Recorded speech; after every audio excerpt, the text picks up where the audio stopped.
Hi. Welcome to the Just Gaming Things podcast, where we bring you an all career perspective on video games, gaming news, and nerdy stuff every Saturday live on twitch.tv/backslash Just Gaming Things at 2 p.m. Eastern Standard Time. And later on YouTube and your favorite podcast services. It'll be there. I'm Jam, and I have here with me Ruby. Oh, wait, this way, Yeah, this there you way. go. You got it. Hi. Welcome back, Jam. Hi, hello. Sorry, I was sick. How dare you? No, just kidding. Yay, welcome back. We're so happy to have you. You missed you, Jam. We missed you, Jam. Let me show too. And we have Lynn. Oh, hi. You're seeing a lot of me these days, but You know, listen, we I'm love just a it. different thing VTuber. What can I say? Listen, you gotta do what you gotta do. You got to do it. And sometimes, we're here as a VTuber and we love to see it. Absolutely. Exactly. Do we want to get into the gaming team? Do we have Ooh. to? Can we just, not? How about that? We changed the name to Not Gaming Tingz. You know, We have no affiliation with Just Gaming Tingz. This is now Not Gaming Tingz, a podcast about everything but gaming. we are distancing love ourselves from the gaming industry indefinitely. Fully gone. Done. Never again. Oh my god. No, I guess we should. Maybe we shall. Maybe so. Well, we do have a story, a little update, if you will. Who wants to get Update into it? I can take this one. Oh, you can. Yeah. Is Detective Lynn on the case? Detective Lynn is on the case. We'd love to see it. Looking into the Activision Blizzard lawsuit. Oh well. Now, not like super fun, obviously. Very not fun. Not fun at all. Not fun at all. But we do have a slight update.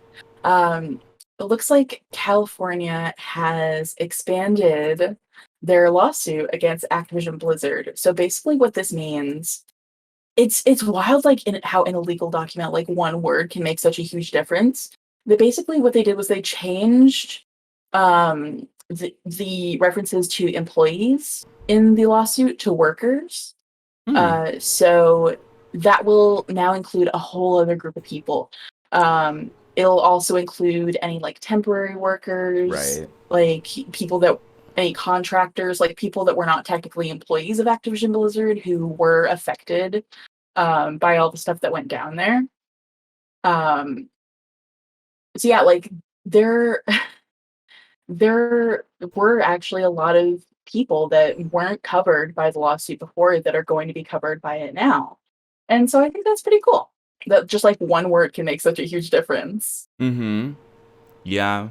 At first I was like, what could it be? What one word, could make such a big difference? And then it's like, oh yeah, that's because any like freelancers, any contract employees, anyone who weren't like technically didn't have like a proper, not a proper, but like they weren't technically like an employee of Activision Blizzard are now covered by the lawsuit. And I love that, I think for as much as sometimes the legal system can be questionable or not accurate or, not the best, I do highly approve of how seriously they're taking this and how seriously they're going into it and being like, oh, you're not gonna do the loophole bullshit with us. We're just we're gonna keep adding to it because what you're doing is not fair and shouldn't be done. And I honestly think that they're in a way making an example out of them.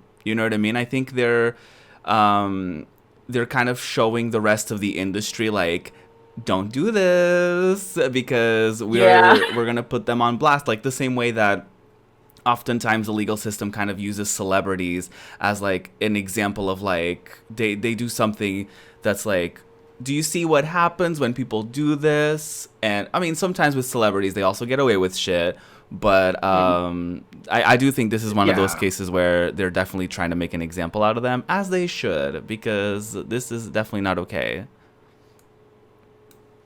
Right. Yeah, I would agree with that. Like I'm happy to see that this change in wording is being used to, because I feel like typically when this happens, this change in wording is used to like narrow the scope of what's happening. And in this instance, it's specifically being used to broaden the scope. Right. And we love Absolutely. it. And we And love we to love to see see it. it. Absolutely. Yeah. There was like a small little update as well on Activision Blizzard's part where they are changing McCree's name officially because Oh yeah, because there was the association of the actual employee of the yeah. name McCree that was, you know, a big part of the problem, to put it simply. Mm. So yeah, I don't quite remember any timelines as far as like when they're gonna change Yeah, it, like and I didn't see what they were changing it to. I just thought they yeah, were changing it. yeah, I Have haven't they not said? seen. I don't quite remember, to be honest. There was a lot going on this week, so I don't really. Right. Yeah, Yeah, I don't remember fully, but I think it's the change is happening soon. Well, soon that's good. TM. Yes, Yeah. Soon TM. That's good. absolutely. It's always good for like the people who like still want to be able to enjoy Overwatch, and like especially like if you're like a McCree main and you have to like look at this guy that's like named after this guy who did all this stuff. Right. Like, ooh. So I'm definitely glad that they're just changing it. Oh my god. Well, It's yeah, a situation. Do you want to get into maybe a bit of a lighter topic, but still clownish? Clown Town. oh, Absolute clowning. clownery. J- GM, you wanna just do you wanna take before, this oh one? sorry, just before we Oh get yeah. into that, I do have their statement from Oh, Overwatch's okay. Twitter. So they said, we built the Overwatch universe around the idea that inclusivity, equity, and hope are the building blocks of a better future. They are central to the game and to the Overwatch team. As we continue to discuss how we best live up to our values and to demonstrate our commitment to creating a game world that reflects them, we believe it's necessary to change the name of the hero, currently known as McCree, to something that better represents what Overwatch stands for. We realize that any change to such a well-loved and central hero in the game's fiction will take time to roll out correctly, and we'll share updates as this work progresses. In the near term, we had planned to kick off a narrative arc in September, supported with a new story and new game content, of which McCree was a key part. Since we want to integrate this change into that story arc, we will be delaying the new arc until later this year, and instead launch a new FFA map this September. Going forward, in-game characters will no longer be named after real employees, and we will be more thoughtful and discerning about adding real-world references in future Overwatch content. This will help reinforce that we're building a fictional universe that is unmistakably different from the real world and better illustrates that the creation of Overwatch is truly a team effort. Work on these updates is underway, and they are just a part of our ongoing commitment to honest reflection and making whatever changes are necessary to build a future worth fighting for. We know that actions speak louder than words, and we hope to show you our commitment to making Overwatch a better experience in-game and continue to make our team the best it can be. So there's Yeah. that. Okay, one thing that I do Yes. want to say that I just thought of while you were reading that. I hope it's the Um, same as what I'm thinking. it might be. It might be. One way that they could do this, I really don't think they're going to do it, but one way that they could change McCree's name and have it make narrative sense. What if trans McCree? Yes! That's what I was thinking. I was like, McCree trans plotline? McCree trans art? I want that. They could I literally just do mean, that. it would be a way to change the name, change the appearance, like have it make narrative sense. Like Right? if Absolutely. I would like to listen, see it. Overwatch, if you're not cowards, make McCree trans 2021. Make I'm laying down McCree the gauntlet trans right here, right now. 2021. Mm-hmm. Yeah. Absolutely. Absolutely. Anyway, That's what we now want. that now that I've done my trans headcanoning, do you want to get into the shenanigans. We're probably not going clownery. to spend like too much time on this, but I wanted us to mention it because it's ridiculous. Okay, everybody, just buckle up because this is pure clownery. We all remember Soulja Boy, the failed rapper, the failed video game entrepreneur, Oh my god, the video game system. right? Mhm. Clownery. Well, he now claims to be the owner of Atari. Atari. Uh-huh. Why Atari? You know, of all things, which I guess you can't claim to be the owner of Nintendo, right? But he is claiming to be now a part owner of Atari and is planning to sell his gaming company for $140 million, everybody. What? All right. Yeah, Sure, Jan. clownery.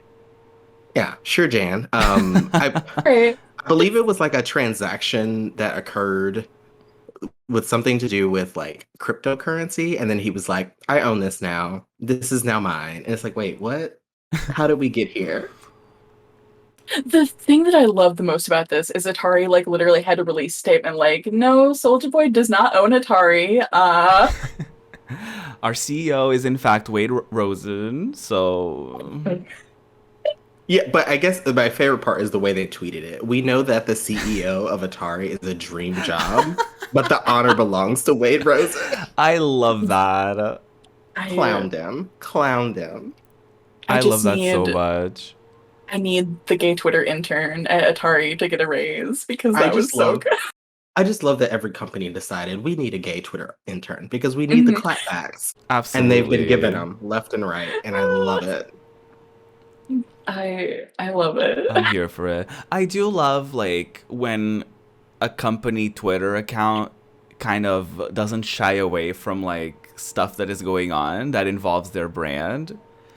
Like this reminds me a lot of oh my god, I forget which company it was, but there was like either like a controversy or like there was something going on and they kind of like tweeted about it and they kind of made a reference to it, and I just love stuff like that where they're not trying to be like a super polished like PR heavy situation and they just kind of lean into like the meme of it all or into the joke and whatever is going on. And I think this is a really nice way of like being like, no, this is who the actual CEO is without like making like a PR statement, without making like a huge deal out of it. So I think it's fun. I do highly Just approve having of fun. that.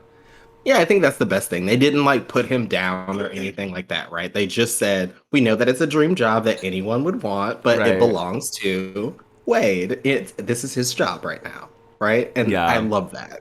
Yeah, for sure. I love that. Yeah. I watched Soulja Boy's response video to this tweet, and I'm just like why did you think that you were the CEO of Atari? Like he brings out this like contract that is like this quote unquote contract, and it's like it's literally just like Atari gave him like monopoly money, basically. Like Atari gave him like some of their like Atari dollars, like their cryptocurrency. Mm-hmm. And he's like, this makes me the CEO now. It's like, sweetie, that's not how that works. I legitimately don't know how this conclusion was reached, but all right. And then he's just like talking shit about Atari and then like trying to like promote Soulja Boy game, and it's like, honey, like we saw the whole like bootleg consoles from AliExpress with emulators on them. Like that's what Soulja Boy game is. Well, Like ugh. you are Like- correct. Like you can't just like get bootleg consoles off of AliExpress and then be like, I'm a video game mogul now. That's not how that works, Mr. Boy. That's how celebrities sometimes think the world works. It's like, oh, if I say it's mine, then it's mine. He watched one too many of those get rich selling things on Amazon Oh my and God. YouTube videos. Oh my god. Literally though. Well, maybe so. Maybe so. One They're always wrong. like, "Oh yeah, buy these like really cheap glasses on Alibaba and then like Mhm. resell them for more money on Amazon and then you'll Right. make 5 times the revenue." And it's like, "What?" One wrong scroll on TikTok and there you are. Yeah, you're An in quote unquote Alibaba entrepreneur mogul. TikTok. Yeah, on how to get rich by exploiting others. Capitalism 101. Hi, Oh my how are god. ya? Yeah, Capitalism. it's just clown time. It's all it is. It truly is. We have our wonderful host Dextralicious joining us on this day. Surprise Hi. special guest. Hello. Hi. We I love it casually slid here. in. Hi, hello, Dex. Hi. Glad you could make it. Thank Yeah. you. She swipes behind the ear. Oh, I'm pressed, but it's fine. We made it. oh my god. Yeah. I love Oh my this. god. Iconic. Icon behavior. Well, Do mm, do you want to have Dex unfortunately, introduce the next story? yeah. Unfortunately, God. we're not getting into the most fun story. I mean, I guess Why it's. y'all giving me such a great topic? I know it's so great. I pull up. Mm-hmm. It may or may But about not this, be about Miss Genshin. right. As I pull it up while I talk about the Soulja Boy thing, I have Oh my no God. words about that. Like Soulja Boy, like I don't think anybody like knows you're doing shit since like mid 2000s, mama. Like sit Well, down.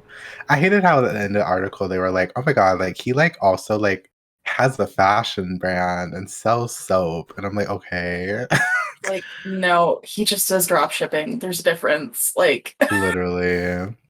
you know who does sell soap? Our very own Spin Blend. Bland. He sure does. I didn't It's mean to segue this into a luxurious. It promo. smells wonderful. You can't eat it though. No, Don't eat Don't it. eat the soap. Definitely don't eat it. no eating it. Do Absolutely not not. eat it. Oh my god, y'all are too much. No, you. Says the VTuber who literally prepares entire ass scenes while on stream. Do you wanna talk about too much, honey? Oh my god. Listen, I was just inspired. Well, speaking of too much, so there was drama with the Genshin Impact stream that happened recently, where in the live stream, there was like a lot of hype. It was like hyped up a lot, and while people were watching it, a lot of people were spamming very derogatory comments, terms, and words towards the panel's voice actors. And from what I've seen from like the article, they were just like they really emphasized on like exaggerating like noises and like laughs and all that stuff because they're voice actors, so like they were like kind of like made to do that. Then like a lot of people were just being really hateful towards these voice actors. So one of the voice actors, Zach Aguilar, went on Twitter to say, I'm so frustrated. Voice actors don't know everything about the projects we're in. We're normal people and all that stuff. And it's just like, it's kind of like painful to just see that people just want to associate voice actors as like the be all end all for like knowing anything about projects, because it's like they're not on the team in terms of like developing. They're literally there to like get a paycheck and voice act. So it's really unfortunate how like voice actors can get like thrown under the bus for like something they didn't even do, but it's like their character did, because like people just don't want to acknowledge that like they're not connected as much as they like to believe. So what are y'all thoughts on this fiasco? I Yeah, hate everything it's about Go ahead, it's GM. weird. It's just weird. I don't like I just people and their attachment to like characters and thinking that they like have some ownership over that character and thinking that they can attack the person who either acts in that position because the character would never act like that. It's like, okay, well, I'm not that character. It's called acting for a reason, and this is a job, and I'm doing what I have to do for that job. And to treat someone as though they're doing something like wrong, like it's not like this person was like, doing something really bad for a job, and then out in the real world, you're like, okay, you're a bad person for doing that bad thing, but they're acting, and then you're attacking them for what they did in their paid position because you didn't like it or you thought it was too acty or whatever. It's just it's weird. I don't get it. Yeah. I mean, especially with like an event like that, it's like that's the equivalent of going after Jeff Keighley being like, "Oh wow, how dare you hype up this announcement even though it wasn't a good announcement." It's like, "Guess what, mama? He's doing a job." Like these actors were also like they were told probably to be like, like we're gonna have you react to whatever announcements we're gonna make and all that stuff. So make sure to react, right? Especially y'all are actors. Like make sure that to bring proper reactions and to hype it up as much as you can and stuff like that. So it's like, of course they're gonna do their job. They're not gonna like if you're hired to do something, you're not gonna just be like, yeah, I hate it, this is a flop or whatever. And also another thing to think about is like, just because some fans thought the stream was a flop doesn't mean that the actors watching it agreed with them. Like they could have been like, oh my god, my character is doing cool things, oh my god, that's really cool. Like, yeah, what makes you think that like the people involved in the project have the same opinions as the people watching it? You know what I mean? It's like, as much as we also like watch like Gamescom and all that stuff, it's like we don't actively go after those people and tell them on Twitter like, oh, that was a flop, you shouldn't have done this, you shouldn't have done that. Like I feel like that's one of the things that I dislike about social media these days, is that we have too much access to people that usually, like before, you wouldn't have had access to them, and for better or worse, right? Because the better part of it is like, if someone does something problematic, we can be like, hey, let's not do that, and companies have been kind of like listening to it, right? Like we had recently the example of Pokemon Go, who they retracted the thing that they had with like the 80 meters, and they were be like, oh, people are vaccinated, so we can retract that. And people were like, please no, the game was actually way more accessible with that. And they were like, okay, we'll listen, and we're gonna reach that, like we're gonna bring that back. So like that's the good part of it. But the bad part of it is like, even like we talked about Boyfriend Dungeon, and people were attacking the actor who was playing like the stalker boyfriend. It's like the way that people have to go on Twitter and be like, hi, I'm just an actor, I know that my character is fucked up, but that's not me, I was just doing my job. It's like, why are people attacking others for just doing their job? Yeah. It's, I can't even, because like I feel like always like the actors in a piece of media are the most public facing people in that media. But even more so with like Twitter, and like everyone's on Twitter. And I think we've talked a lot before about how like arguments don't have any kind of nuance on Twitter. There's no room for nuance because of like the character limits. So everything gets distilled down into like the worst possible thing. And then you just have like hundreds of people screaming at you that one thing. And I can imagine how it would be like super overwhelming. And I'm glad you mentioned the stuff with the Boyfriend Dungeon, because I was actually thinking about that too. How like he's literally just like an actor playing a character, and people were like sending him hate, and I'm just like, what? Yeah. Like, why? He's an actor. It's fiction. Right. Yeah. Like, huh? It's like we get that the content is like stressing and can be traumatic for people, but going after the actor because of it doesn't make any sense, right? Mm-hmm. It's so weird. If anything, go after the at Boyfriend Dungeon or whatever their at is, and be like, hey, the storefront on Steam still doesn't have content warnings, what's up with that? How about that? Like, how about we do that? How about we do that? You updated it in game, allegedly. So how about you do that on storefronts? Because that's a thing that you can do. Yeah, but you see, it gets more attention and more likes and retweets if we say, "Oh, this game is problematic," and this person is problematic, Well, and don't include any details. well, You see, it gets more attention and more likes and retweets. well. Nah. I hate it. I hate it too. I also hate it here. Well, you know what I also hate? Emika Games is leaving game development due to a Steam loophole situation. So, Emika Games is a developer of horror games, and they have recently gone to Twitter to say the following statements, and I quote, "Friends, thank you for your support. I'm leaving game development for indefinite time to collect my thoughts. The fact is that my game Summer of 58 does not reach 2 hours of playing time by Steam standards. In this regard, a huge number of returns on the game, even with positive reviews, and I do not earn anything to create a new game. Thank you very much for supporting me. I am very glad that you like my games, but since I have no conditions to do something new, I have to do something else. I will immediately answer everyone who asks about from day to day. This game will not see the light of day in the near future. See you later."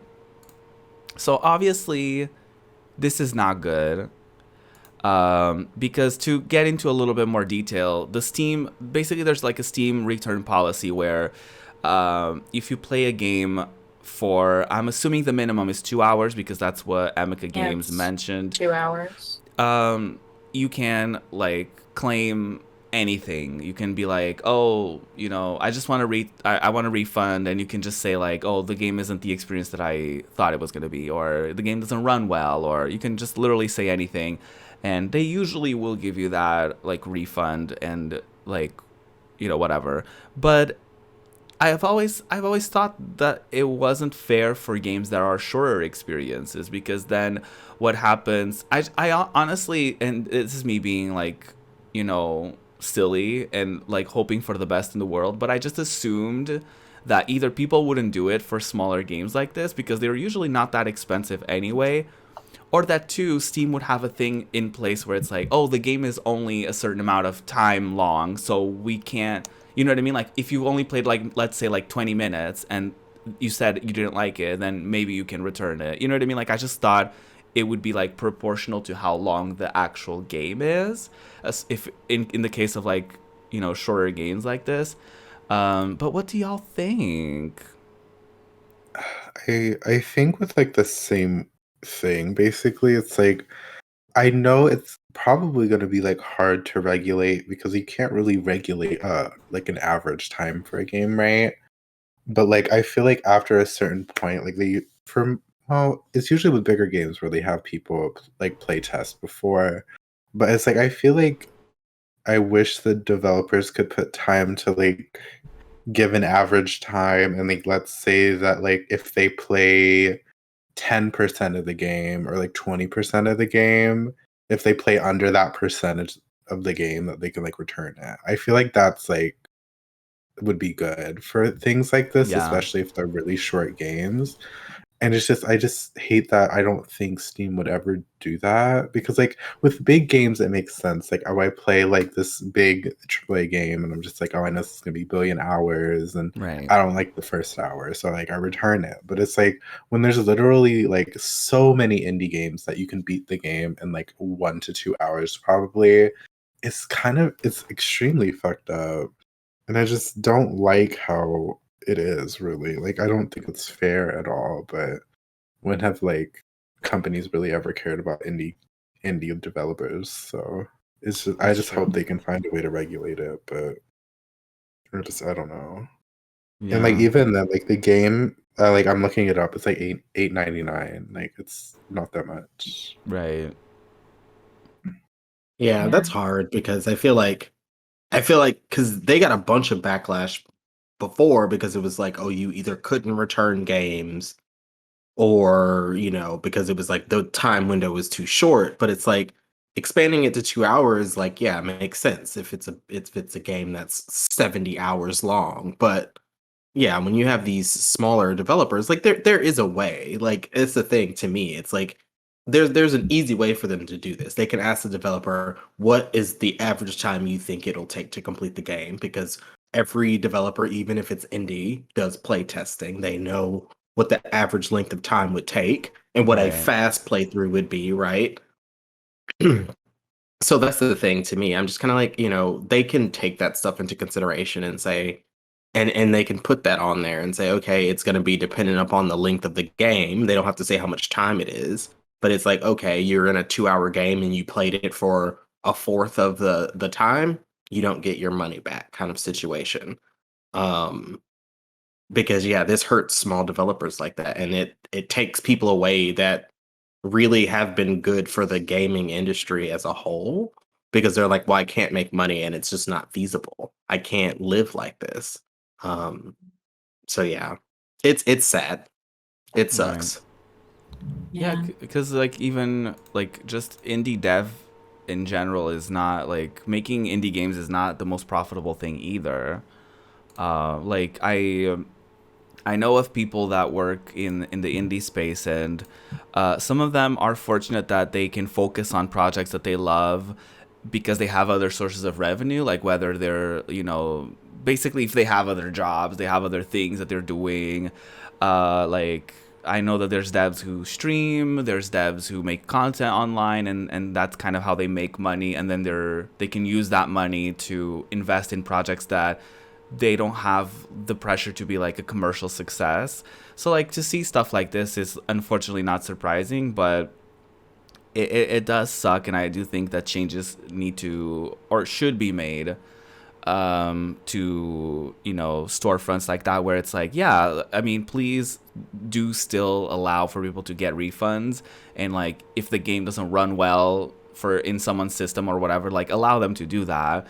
But I think it should be pretty obvious that a game should have a thing, like not a game, but I think Steam should have a thing where devs can input like, hey, this is how long the game is, and Steam could automatically be like, okay, we'll allow people to play like 10% of whatever game, and it will automatically gauge how long that would be depending on how long the devs input on how long the game is. But yeah, it sucks. That's kind of it. Like summarized like a lot of the like thoughts on Steam return policy. Definitely, like this should not be a loophole that people can exploit, because if people can exploit a loophole to save even a dollar, they will. Yeah. And honestly, like I What can. I kind of Oh, wanted to talk sorry. about. Sorry, you cut Oh, out. So I was like, oh, he's done talking. I know. Yeah, I kind of wanted to talk about some of the response to this, because I did read down in the replies of this tweet, and I saw a lot of people that were like, "Oh, like I love your games. Don't stop making games. Like don't stop doing what you love." And this person's like responding to them like, "I have to be able to eat." Like Right. it's just that's just like such a wild like take. Like I know you're not making any money, but do it anyway because I want to play your games. Like I understand like being like a fan and like wanting to like it, and this is like a shitty situation. It sucks, but like people need to be able to like eat, you know? Like you loving somebody's game isn't going to pay their bills. Right. And I think this definitely like works into like a broader discussion on how like capitalism just does not value art, and like how people like people always want art but they don't want to pay for art, and that's like the root of this. Oh yeah. Like people people want to like have like art and have new experiences, but they don't want to pay artists, and it's just wild to me. Yeah. But I guess like that's capitalism, you know. No, absolutely. I remember when like free to play games were becoming a thing. I remember, of course, like the big companies were like, "Oh, this is gonna ruin the industry because people are gonna be expecting free stuff." And yes, they're right, but it's not affecting them. It's affecting the smaller the devs and indie studios and stuff like that, because then people think that they're entitled to say like, oh, this game isn't worth $10. I'll tell you, you know, what you should do in order for this to be worth $10.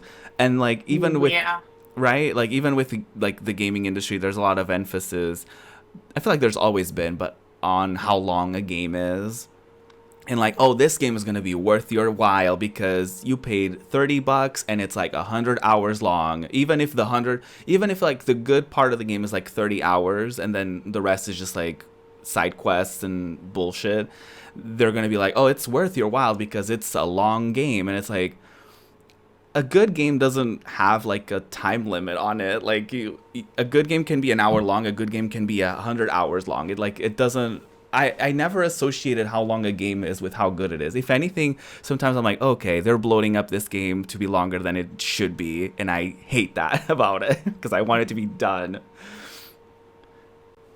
But yeah, that's like totally a thing though. Like with artists, with streamers, with content creators, like it's such a thing of like people are like, oh my god, I love that, I love you, whatever, and it's like, I mean, no shade, but my bank account doesn't reflect how much, you know, y'all are saying that y'all love me. And this is not to say that like, you know, everyone should pay, you know, or monetarily support their favorite artists, creators, etc. But if they can't, obviously, but if you can, please do so, because, you know, exposure and likes and retweets and all that stuff doesn't really put food on the table. So please be understanding if people, you know, want to charge for things, if they need to charge for things, or if they need to have another job, if they need to do other stuff on the side, because yeah, it's not easy. Just loving something isn't like enough. Yeah. Like I think like the takeaway is like, if you legitimately cannot afford to like support artists, like this isn't about you. This isn't at you. This is at the people who will like exploit a loophole to like get an artist's work for free. Right. Like you are not in this tweet if you're just like, I genuinely do not have the money to support like this artist that I'm a fan of. Like you are not in this tweet at all. Right. People who are in this tweet are the people who are like going to play a full ass game, enjoy it, leave a positive review, and then return it because they can.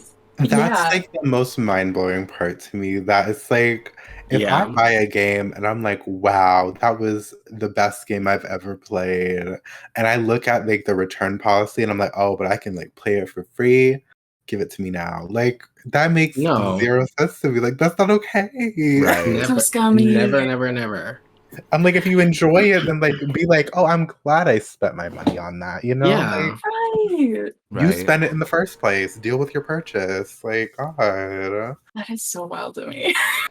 Have y'all ever been in a situation where like you needed to file like a return thing for like Steam or anything like that, like a genuine thing where you were like, oh no, this doesn't run well on my computer, or like, I don't know, like someone gifted this to me and I already have it, or I don't know, like stuff like that where you're like, oh, like I remember one time I did it and I felt so bad, but I don't remember why I did it, but I think it was because like the game didn't run well on my computer at the time. So I was like, it doesn't run well, and they were like, yeah, here's your credit, and I was like, oh, like I felt so bad. And I was like, is it gonna go through? Oh my god, like.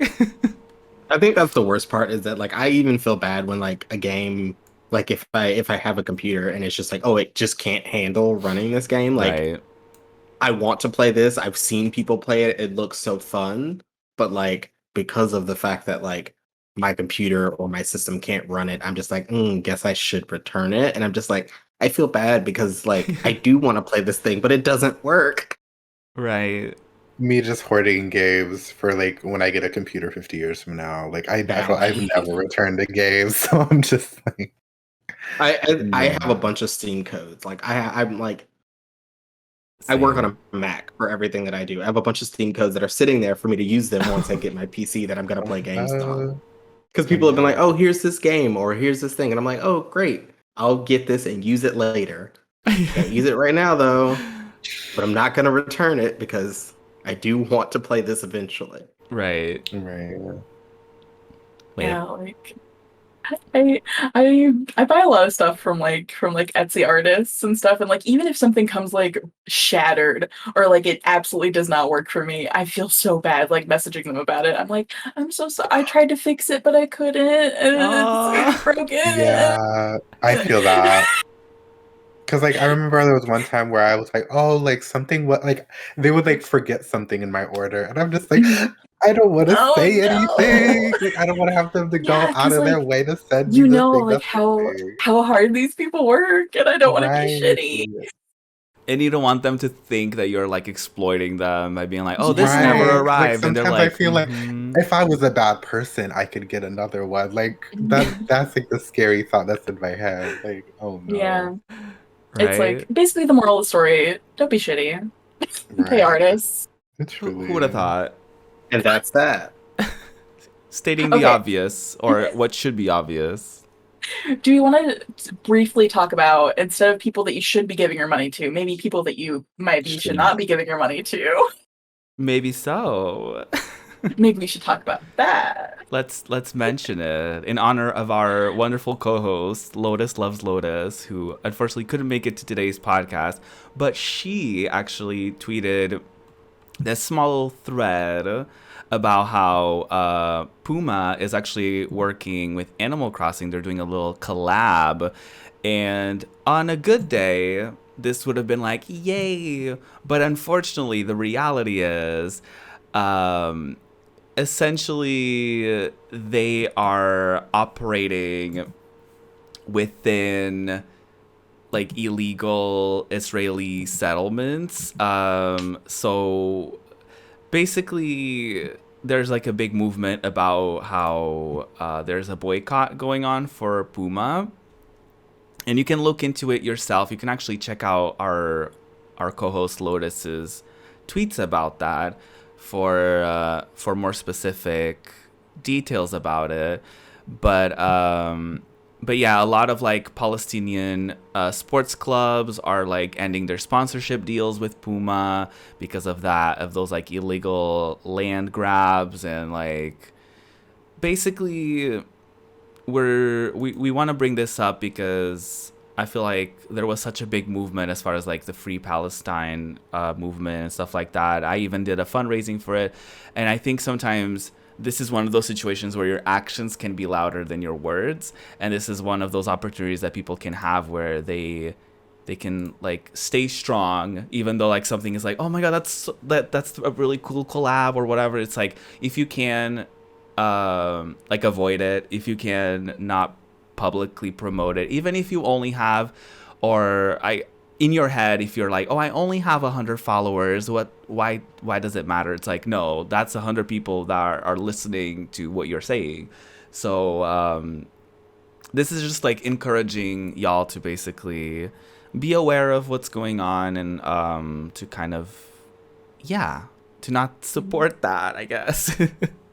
Without wanting to tell you what to do with your money, you know? Hmm. Yeah, like I looked into it. I did see the stuff. The thing is, the stuff is like cute. Like I like the stuff, but like I know that like it's gonna be way too expensive, one. And two, it's gonna sell out in 10 seconds and scalpers are gonna be like listing it on eBay for 10 times the price. And that's Right. there's also that aspect of it. It's like, yeah, it's like cute, but like, is it worth it? Is it worth it to like step over the line of this boycott and like be like supporting like questionable at best practices? Right. And then also like for like Animal Crossing theme activewear, is that what you're gonna do this for? You Right. know? Right. Yeah, what were y'all's thoughts? What'd y'all think? I honestly couldn't agree more. I also like, yeah, like I think the hoodie's cute. I think the shoes are kind of like remind me of something my dad wore in the 90s. So like not really my deal or my zhuzh. Well. But like I was just like, there are so many other activewear brands that you could go to as well that do similar styles of things that I just wouldn't I wouldn't go spend all of this money on something like that, right? And I think that you should avoid it altogether. But that's me. Not saying that you have to, but I will Right. not be doing it. As much as I love Animal Crossing. Right. Yeah. They worked with Adidas, I think. I don't know, Yeah. Adidas's background as far as like what they're doing. But they did like a Pride event thing where they had streamers and stuff like that, like have these codes for like rainbow activewear they could have in game and stuff. So Pretty yeah. iconic. Right? Anything Pride is iconic Yeah. automatically. I mean, that's not true Right. actually. I wouldn't say that. That's not. I immediately seen think the of all Target the collection? ugly shit. Yeah. Oh my god, Ugh. that's the Target collection? Well, Oh god. I retract Yeah, that was a moment. the statement into my mouth. Not the. Not this, Ruby. No, God. that's not how you retract Anyways. your statements. Anyways. Slurp them right back Maybe in. so. Not slurp them. Yeah. Ew. I hate that was like a transition I was about to use because of what I was saying Fortnite with Ruin in there. I was like, speaking of slurping, let's talk about Fortnite. Well, Not As you that. Well, let's should. talk about it. as you Maybe you should. Do you want to tell the Okay. slurping story first? Slurp. Okay, brief story about the surfing story. Me, Ruin, Mana, and Smallsy were all playing Fortnite like a long ass time ago, and we were doing squads, and we were in a match, and I was getting attacked, so I knocked somebody down. And while they were knocked down, I was like, let me shield up. But I said, you're just gonna have to sit there while I slurp, little girl. And everybody just died. And I was like, I said that, didn't I? You So sure that was- did. That was a great moment. But You something sure that's did. really odd is that PlayStation announced that Fortnite is having an event to celebrate the legacy of Dr. Martin Luther King Jr. in a march through time, a new experience in Fortnite creative. Now, I saw this and I was like, huh? And then, mind you, the other tweet I saw on Twitter, literally like yesterday or the day before, it speaks volumes. Like you were in a bathroom, you see white for like a good sink, and then you see like colored like next to it for like a shitty sink, and then you see a Rick there. And like that was the whole picture. You see the person playing, you see a Rick, and they're like looking at the sinks, and I'm like, this tells you everything you need to know how messy this entire experience Oh is. no. Right. I have not went through it, but I just after seeing that tweet, I wish I found it or saved it.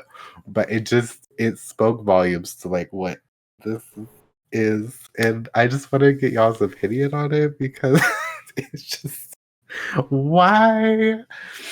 Yeah. I haven't really experienced Fortnite in a while. I think like the news of like the imposter mode kind of threw me off a little bit, and I'm like, I don't actively want to log in. Same here. And I saw that, and one of the things that I saw was like people were like they turned off like disrespectful emotes for the event, like while you're in it, like you can't use certain emotes, and I'm like, so there's inappropriate / disrespectful emotes that you can just use in regular Fortnite. Right. I was like, huh. Like what's up with that? That was like the only thing that I kind of saw from that experience where I was like, huh, are there disrespectful emotes that people just use on regular matches? Also, yeah, like the Rick and Morty collab and just being like, hi, you can be Rick, like the girlie from Rick and Morty, and just like, honor like this amazing figure in our history as you're dressed as like a very questionable character. And you're like, okay. Yelling.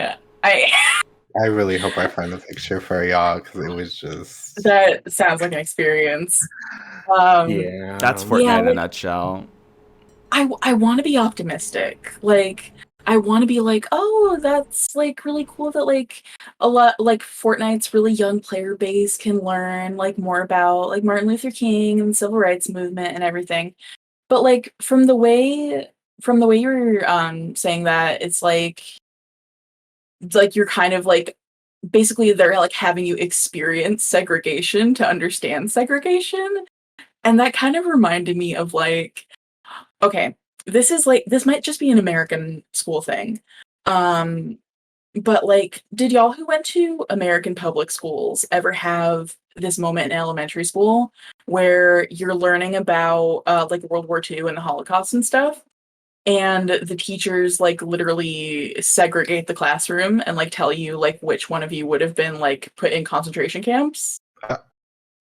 Because I Yeah. wish somebody would. My mom would have burned the school down, burned it down to the ground. because Right. that is a surprisingly common occurrence in American public schools. Why? Who does that? Is How it? can you do that? I know it's not just a me thing. I know other kids have experienced this. Oh no, I believe that it's Ruby. I believe I it's believe real. it. I'm just thankful I have not, as far as I can Yeah, no. I remember. hate it. Yeah. So it was kind of like when you're describing like the walking through like there's like the white restroom and the colored restroom, like it kind of gave me that vibe. Like, okay, to teach you about segregation, we're gonna make you experience segregation. Oof. Right. And I was just like kind of whoa, like that rubbed me the wrong way. I hope it's not that. I want to clarify. I don't know. I don't know Right. nothing. I'm a clown. I hope it's not that.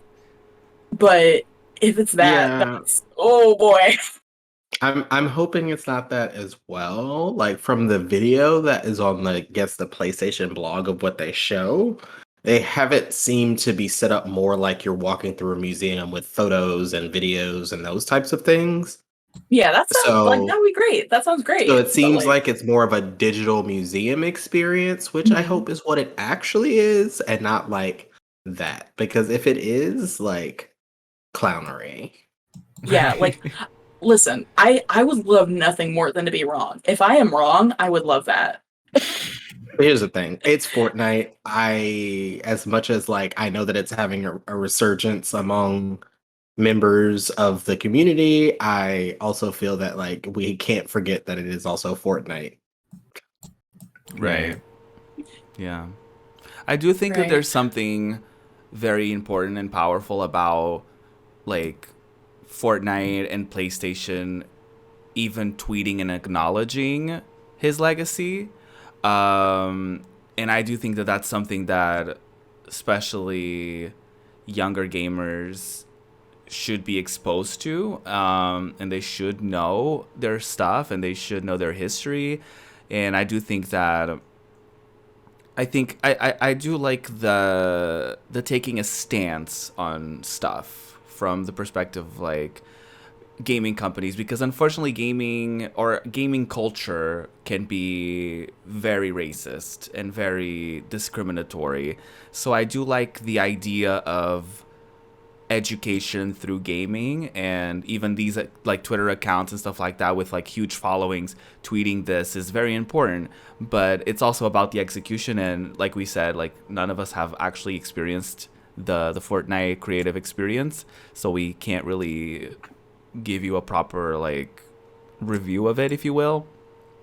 But let us know your thoughts if you have played it, if you have tried it out. Maybe for next podcast we can give it a try and speak on it ourselves, because like I said, there was a lot going on this week, so please be patient with us. Do we want to actually get into a lot of what our week was kind of consumed with? Yes, let's do it. Obviously, we've been saying that a lot has been going on this week, and what's been going on was Gamescom 2021. We did reaction streams to it, which will eventually be on YouTube. Stay tuned. It's happening. Yeah, they happened on Twitch. And they will be on YouTube at some point. And I figured we could talk about some of our like highlights, and so we could start from the opening night. We are basically going through the game's radar reports on both the opening night and the Future Games show. So do we want to like go down the line and everyone can kind of talk about like maybe one thing or two things that they were excited for? Dax. Yeah. Yeah. I can't wait for you to gush about your men. Okay, so opening night, title screen, we roll in immediately a fucking fighting game. Hot as hell characters, King of Fighters, thriving. Already off to a great start. And then next, a trailer starts. We don't know what's on the screen. We're unsure. A man shows up in front of me. It's Saints Row. And I'm excited. I'm crying. I'm sobbing. I'm gaping. And I'm driving. and then... Not gaping. And then, not only was I completely destroyed by the Saints Row announcement, they immediately show Wolverine and Midnight Suns, and my breath was taken. I had to sit there for a minute. I took a long time to recover, but those were definitely my highlights. And then definitely a low light would be, because I had so many highlights, they announced Morgana from Persona 5, and that's where it all went downhill.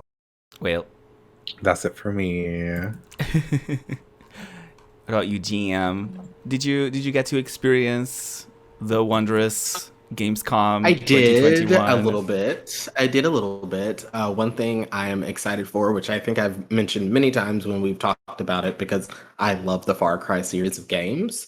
It is one of my favorites, and I am more and more excited for Far Cry 6 every time I see more about it.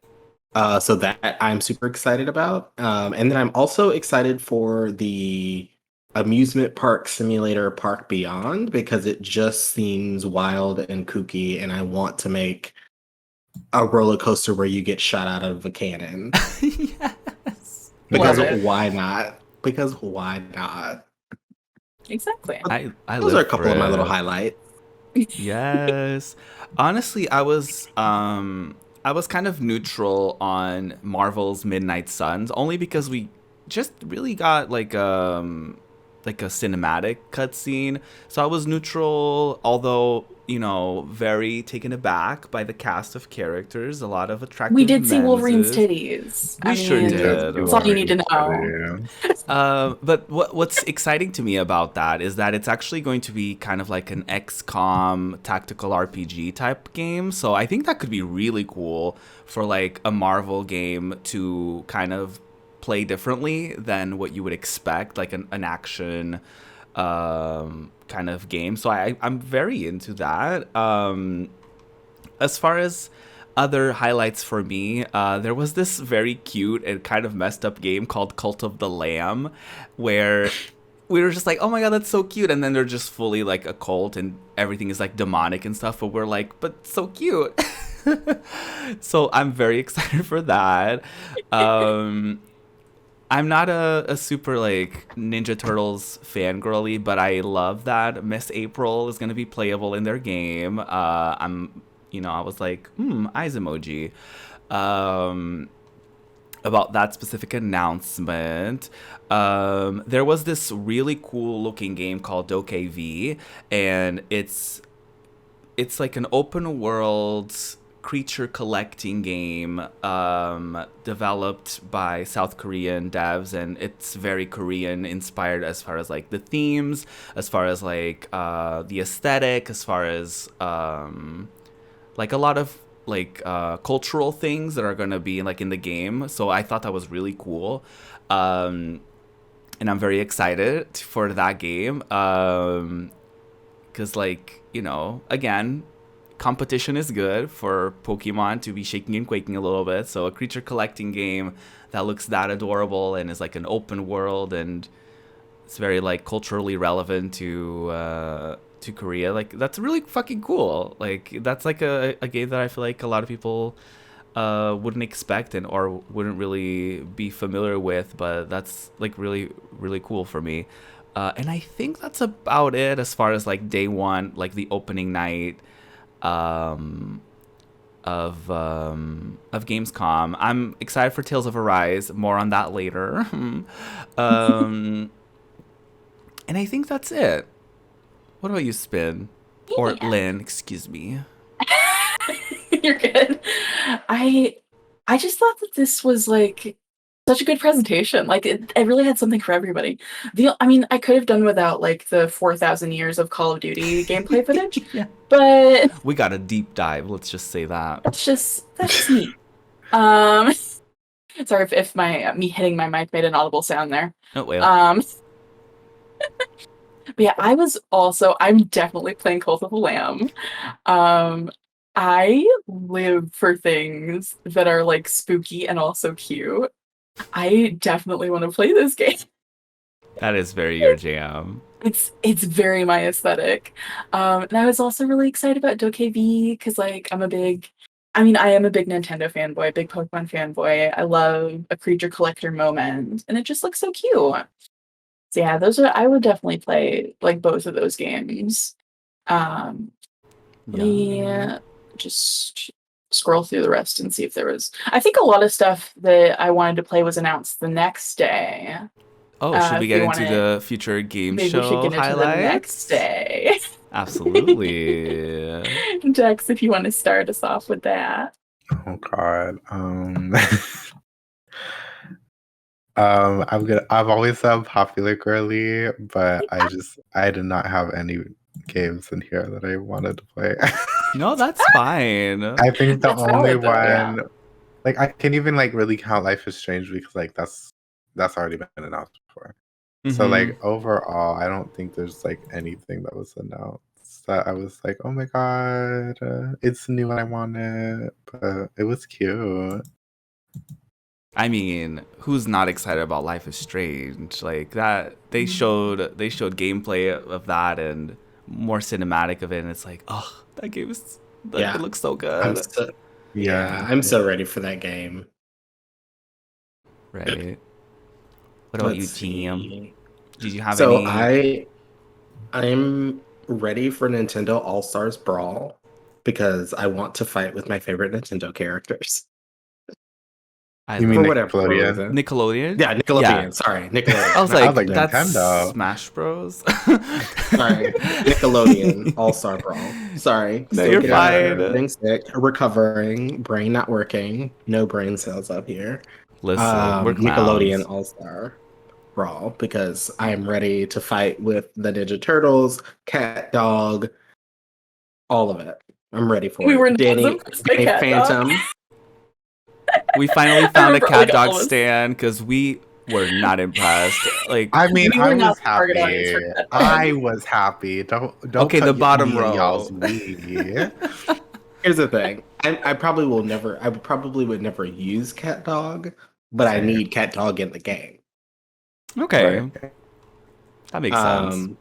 Danny Phantom. Got to fight with Danny Phantom, of course. Mhm. But yeah, that for me. That's probably that, and then I think Balsa Model Flight Simulator because I've been getting into Microsoft Flight Simulator, so another flight simulator seems like fun to me. Iconic. Honestly, I don't think there were like any new announcements because a lot of it was also games that we've seen at E3 or other like places. It was definitely cool getting like introduced to the Serial Cleaners cast. We kind of discussed it on the reaction portion that we did when it aired, but I really hope that the game is very fun and it's kind of like a Chicago situation where it's like they had it coming and it was like we're just covering up a murder of someone that like deserved it, rather than it being like a kooky little, oh, we're getting away with murder and just, you know, that's kind of what I hope, that it's like we're, you know, like they deserved it and that's why we're killing them and hiding their bodies.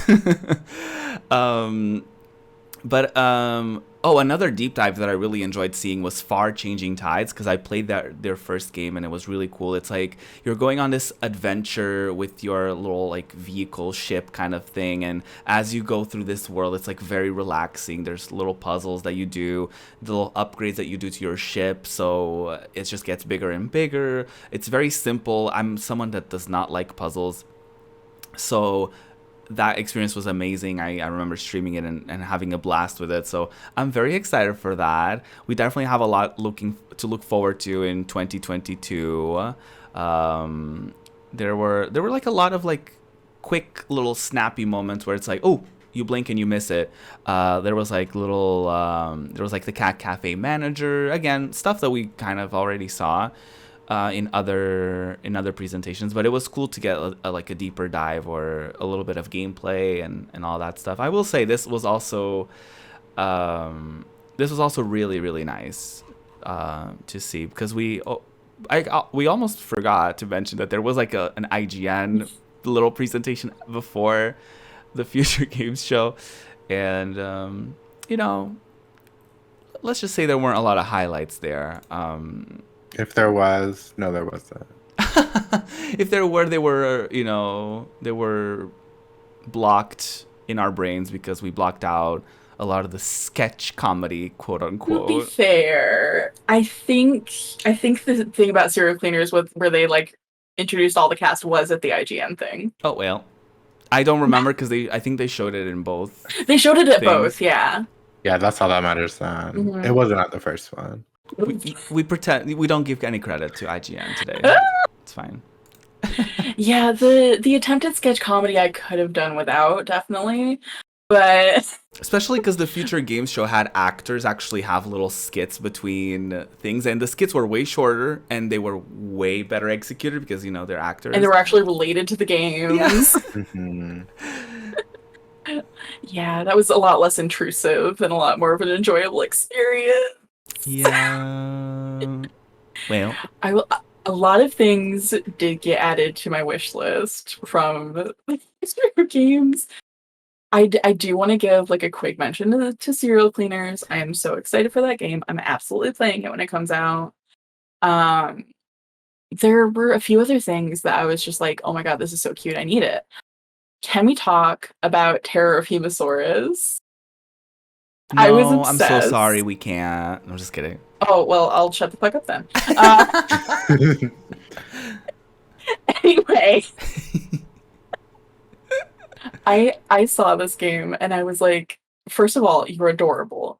Second of all, you're a kaiju and you get to destroy shit. You're a big monster. That. You get to destroy a city. And I live like, for some reason, like games where you just get to destroy things are so fun to me. You just like mindlessly get to just like play around in a space and just like destroy a city as like a cute little kaiju, except you're huge and you're destroying a city. And I love it. Right? It's a concept that I love. Definitely added Cat Cafe Manager to the wish list. It definitely added this cute game called Mail Time to the wish list, where you're an adorable little girly in like a little mushroom hat delivering letters to people. Aww. Iconic. And then there was this other game. There were a lot of like city builders involving animals for some reason, specifically beavers. Yeah. There were a lot of those. There were in like both two presentations. and then one otter one. Yeah. There was the otter one called Diluvian Winds that I also added to my wish list. And the thing that really stood out about this one to me is like the weather affects the build, and I thought that was a really neat concept. Like the building system kind of reminded me of Spiritfarer a little bit because you're kind of like building up. Yeah. And then like all of a sudden a big wave comes in and takes out your entire like bottom floor and you have to rebuild. And I think that's a cool concept for like a city building game. It's not something that I think I've seen ever. So I would definitely be interested to try that too.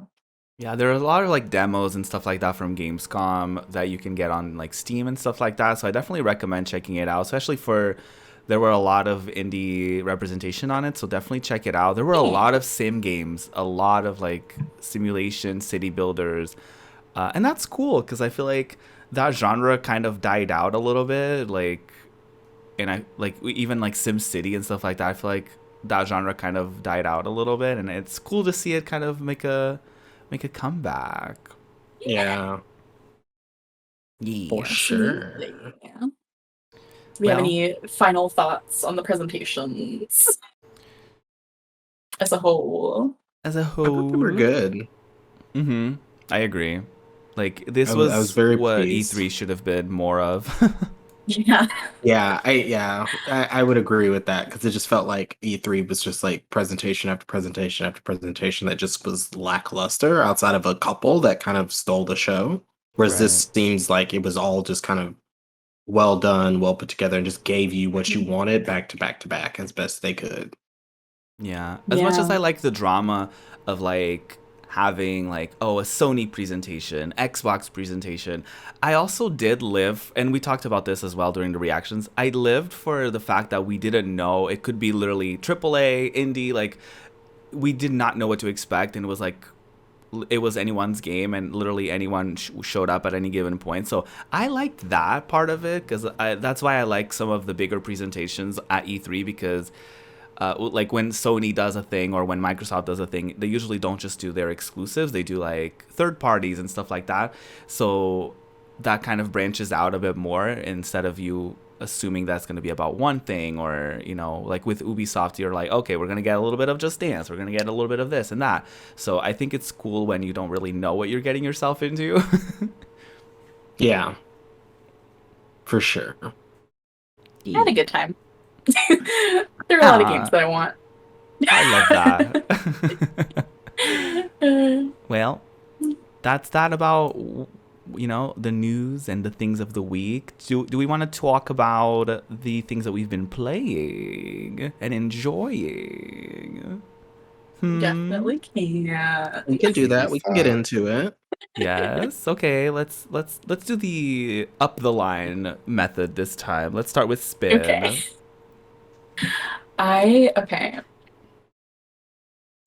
cannot evangelize enough about the Famicom Detective Club games. I just finished the second one last night, and both of these games were just like so like I was expecting to like them, don't get me wrong, but like I was not expecting to be like, this is incredible. Like this is literally one of my favorite detective games I've ever played. Like Iconic. I love both of them so much. And I think like the cool thing is that I realized you can kind of play them in any order because like the second one's a prequel, so like you could play it first if you wanted to. And get like a different experience. I think that's really cool. And just like no spoilies, absolutely no spoilies on the second Famicom Detective Club games, The Girlie Who Stands Behind. But this one I felt like it was a lot less like with Missing Air. I had a pretty good idea of like what was going on by the time I finished the game. With this one I had literally no idea. The reveal was just as much a reveal for me as for the characters in the game. I love that. And that was such a cool experience. So yeah, I cannot recommend those games enough. I had such a great time with those. Yes. That's pretty much all I've been getting into Unite. I finally saved up enough coins to get the Blissey license, but I haven't tried playing as her yet. Ooh, we need to get into that. So yeah, more Unite to come in the future. I guess I'm gonna learn how to play Blissey. Yes. Mhm. Ooh. I am excited about Blastoise. They finally fucking announced a release date for Yes. that.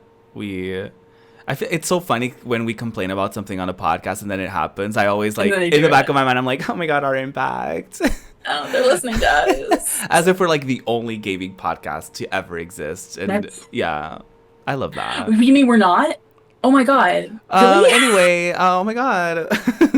Just kidding. Well, I haven't really been playing too much like of a I've basically still been playing Chrono Trigger. It's been a blast. But I did dive into the Tales of Arise demo and I did take some notes. First of all, it's not a long demo, but you can play as one of 7 characters. I chose to play as Shione. I don't know if I forget if that's how you pronounce her name, but she's a gunstress who can heal as well. Like her abilities are really cool because she like shoots like ammo into the field, and then like she throws like specific things into the field, and then she shoots it, and that's like her strategy. Like, oh, the enemy doesn't know if it's like we're healing, they don't know if we're like using fire or ice or whatever. Like, she just throws shit and then shoots it, and like that's what her magic abilities are. The cool thing about it is that you can actually change your party leader at any point during the field, so you can like run in as like any character, which Final Fantasy VII Remake cannot relate. I wished we could have done that. I could have just walked around as Tifa or Aerith the whole time, but alas, Tales of Arise did bring that. And you can also play as anyone you want during the battles. So like the battles, for people who are not familiar with Tales of Arise, they're like you control one character and then the others are kind of like automatically doing their thing, and you can kind of like customize it so you can have them focusing on healing or conserving energy and stuff like that. But you can actually switch your party leader during battle as well, so you can just like play as anyone you want, which is really cool. And you can actually play as like all 7 of them. Like all of them are in battle. There's like a couple support characters that you can like use a little like ability with and stuff like that. So it's really cool. You don't have to like make a lot of choices, which I love. It is definitely the best looking Tales of game that I've ever seen. The graphics are incredible. It definitely feels like it's a next gen experience, except for they had non-voice dialogue. Like there were points where like you were heading into like you were talking to someone, an NPC, and you just hear the characters do that thing where they're just like, huh? And then you have to read the text. And you're like, oh, come on. Like, you could have voiced it. You could have voiced it. Come on. You could have voiced the NPCs. You could have voiced the characters. Like, that to me just threw me off completely. I was like, oh, no. But yeah, the combat, like I said, it's pretty chaotic because there's a lot of characters to keep track of. And they also have a thing called cure points. So they basically have, like, you have the equivalent of mana, you have the equivalent of HP, and then you have like a shared pool of healing points. They call it cure points, where every time you use like a healing art, which is what they call like magic, it takes from that pool rather than taking from the character's like MP or AG, I guess that's what they call it. So it's really annoying, like managing your character's HP, AG, and then the pool collective cure points that you can replenish with like healing items and stuff like that. Like, it's just like a little bit overwhelming, but once you get used to it, it kind of is fine. But that was like a thing that I was like, we could have done without the cure points. The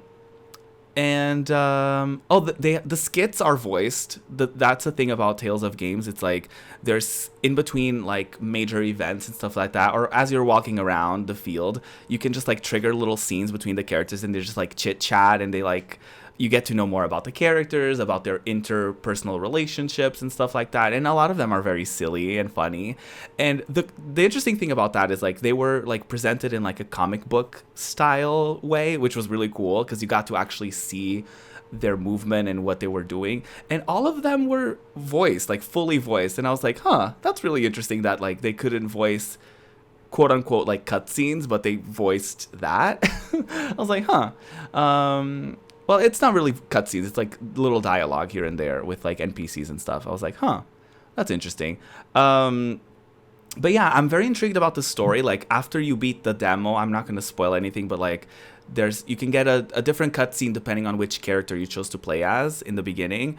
And they kind of showed a little bit of like a story trailer. And I thought it was very interesting because it seems like there's like almost like a romantic interest moment where it's like the two main characters are like, the guy can't feel any pain, and then the girlie, she can only inflict pain. Like anytime she touches someone, she can only inflict pain on them. So it's like they're the perfect match, and it's like they're cursed, but they're also like they kind of want what the other has, and it's like, oh my god. But anyway, that's my little review of Tales of Arise so far for the demo. I'm not gonna be taking the time to play as all the other characters and get their individual cutscenes. I'll probably watch them on YouTube. But yeah, what about you, Jam? What have you been playing? I have been playing Control because I Ooh. decided to put myself through the shenanigans that is that game. And I finished it, and I am still confused. I collected all of the things. I don't know what's going on. Oh I just know no. that I had a lot of fun, though. I got to be I a loved girly who that. float in the sky and had a magic gun and became a girl boss. So you know what? Kind of about it. Love Um, that. and then I am also currently playing Microsoft Flight Simulator, and then I'm about to start Psychonauts 2 because Ooh. it's out and I've got my new Xbox and I can play. Yeah. So, I am so excited to hear your thoughts about it. yeah, I'm very excited for Psychonauts 2. So I'm just like, I've been avoiding the internet like altogether. Anytime Psychonauts comes up, I'm like, delete. Don't want to see it. Remove Unfollow, myself block, from this report. situation. Yeah. I gotta go. Other than things that like Lotus has posted about like avoid these things if you want to avoid spoilers. And I was like, thanks. Appreciate it. We love Stand on it. that. Iconic. But yeah, so that's what I have been playing and I'm about to start probably when I finish here. So Yes. Yes. I need to get you and Lotus in the same podcast so that both of you just nerd out about Psychonauts 2. I know. I'm ready. I'm It would ready be for so that. it's gonna be so great. Yeah. Iconic. Okay, what Yes, about what you, are you gonna do Dex? then? What about you? Absolutely nothing. I apart from just like grinding stuff in like Adventure Quest World, I don't think I played anything else this week. I tried to play a bit of Need for Speed Pro Street on my PS2 because I was like, I'm gonna say I beat Underground 1. I'm just gonna say I beat it. I didn't, but I Oh, did. well. I beat Underground Beat it in 2. your heart. I beat it in my heart. Like literally the race was impossible. You can like set it to easy. And like if you like turn a little too slow on one goddamn turn on the 6 lap race or 7 or 8, it had a lot of laps and it was like so long. If you were like My turned God. too slow on like one turn, he would pass you and you would just like lose because it'd just be so hard to catch up. Like I crashed them like 5 times in a race. And like I feel like it has like rubber band mechanics where they can't get too far behind sometimes. But it was a time. But then I played Underground 2 and I beat it and I was like happy about it. So I was like I might as well play the third Need for Speed game I've ever played on PS2. So I was like, let me try it Pro Street. I never beat it, so I was gonna like go back and probably just like finish it because like the only reason why I started Underground 1 over was because my save was gone. But I like tried a race Oh, no. and I was like, oh, this car is not moving. Oh. And it's mainly because like the mode I tried to do, which is like one of the modes I have to do, is like where you're going like 250 miles per hour or something. Like so you're not really gonna be able to turn much. But like I'm used to like tapping the analog stick when I'm trying to turn because like it like turns pretty well like Need for Speed Underground 1 and 2. I would like tap it, my car is like still going straight. And I Oh, was like, okay, I no. can't do this right now. So I put that game on hold immediately after trying one race. Well. And I was like, I'm not doing this. So then I was just That's like, self-care. right. So I might get back to that. I don't know. But all I've been playing other than that is like AQ Worlds, and that's been it. I love how much variety we get over here as far as like what we're playing. Like we get new stuff, we get retro stuff. I love it. I love everything about it. That's something for everybody. Yeah, absolutely. Absolutely. I just wanted to also remind folks out there that on Wednesday, September 1st, there's actually like a boycott going on for Twitch. It's called, people are using the hashtag a day off Twitch because of all of the recent hate raids and harassment and all that stuff. People are taking that off, so please consider doing the same. We're not going to tell you what to do with your time or your money, but please consider being a part of that movement and support your favorite creators on other platforms such as like their Patreons or Ko-Fi, Fan House, what have you. So in the spirit of supporting one another, where can people find each and every one of us? I can go ahead and start. Do it. I jump in. Today I'm Lin Blend, but I am mostly known as Spin Blend on most platforms. Spin Blend on Twitter, TikTok, Twitch, and also Ko-Fi if we're talking about supporting people off Twitch. Mm-hmm. Promote it. Promote your soap cafe again. You better do it. I also make soap as very everyone heavy-handedly reminded y'all throughout the middle of the stream. I do make soap, in fact. As we should. You can find it at spinsoapcafe.com. And if you're craving more Lin content, I also have a YouTube channel at Lin Blend. Yes.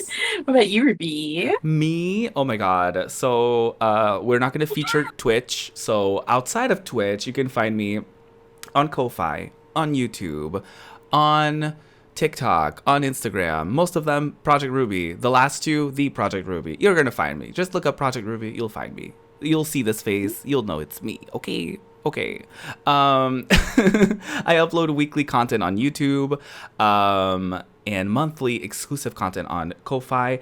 And I'm actually very excited because I think I said it a while ago on this podcast, but my other podcast, Breakfast at Ruby's, is coming back very, very soon.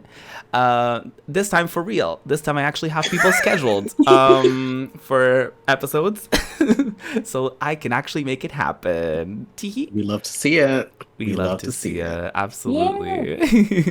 What about you, Jim? You can find me on Twitter, Instagram, and what's the other one? TikTok at jam_5899. Over there being a clown, per usual, as always. Just me. Being me, having fun. What about you, Dex? Where can they find you? You can find me at Twitter at Dex is a mess, and then you can find me at Redacted and YouTube at Dextralicious. At redacted.tv. Yes, redacted.tv. Yeah, you can find all of us at redacted.tv. We start our own queer-centric streaming network called Redacted.tv. Honestly. Could you imagine? Oh my god. Yes. We get together, we discuss after the podcast. Oh my I god. just go live and say like Redacted TV ambassador, and people are like, "What's that?" I say, "Oh, it's redacted." It's classified. You have to be invited. We discuss our strategies after the podcast. We'll talk about it. We'll talk about it. Well, if you made it this far into the podcast, click that like button if you're watching on YouTube. Click that follow button if you're watching on Twitch, or if you're listening on your favorite podcast services. It costs you nothing. It helps us out a bunch. So please do it. We will be back next week with yet another episode of Just Gaming Tingz podcast. And until then, I hope y'all have a wonderful week. And stay safe. Go get your vaccine if you haven't. And that's that on that. Bye. Bye. Bye.